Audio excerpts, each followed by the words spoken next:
مولانا رام رحمہ اللہ فرماتے ہیں، ایک شخص مسجد میں نماز ادا کرنے کے لیے اندھیری رات میں گھر سے نکلا۔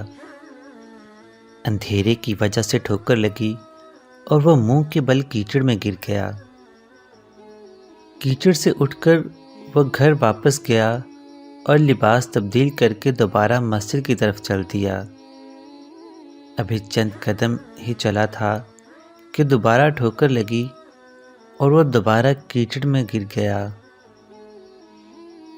کیچڑ سے اٹھ کر وہ ایک بار پھر گھر واپس گیا اور لباس تبدیل کر کے مسجد جانے کے لیے دوبارہ گھر سے نکلا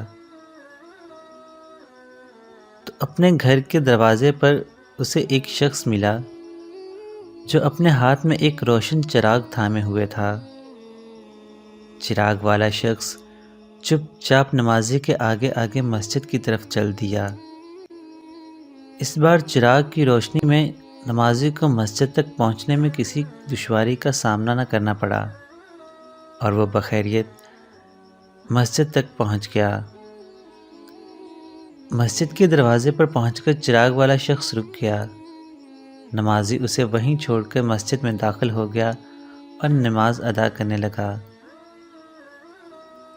نماز سے فارغ ہو کر وہ مسجد سے باہر آیا تو اس نے دیکھا چراغ والا شخص اس کا منتظر ہے تاکہ اسے دوبارہ چراغ کی روشنی میں گھر تک چھوڑ آئے۔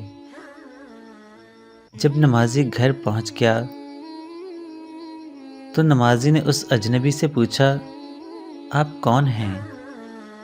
اجنبی بولا، سچ بتاؤں تو میں ابلیس ہوں۔ نمازی کی حیرت کی انتہا نہ رہی۔ اس نے پوچھا، تجھے تو میری نماز رہ جانے پر خوش ہونا چاہیے تھا، پھر تو چراغ کی روشنی میں مجھے مسجد تک کیوں لایا؟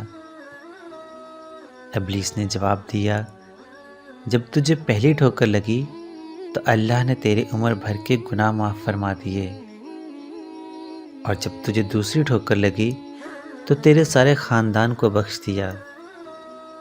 مجھے فکر ہوئی کہ اب اگر تو ٹھوکر کھا کر گرا تو کہیں اللہ تیرے سارے گاؤں کی مغفرت نہ فرما دے، اس لیے چراغ لے کر آیا ہوں کہ تو بغیر گرے مسجد تک پہنچ جائے۔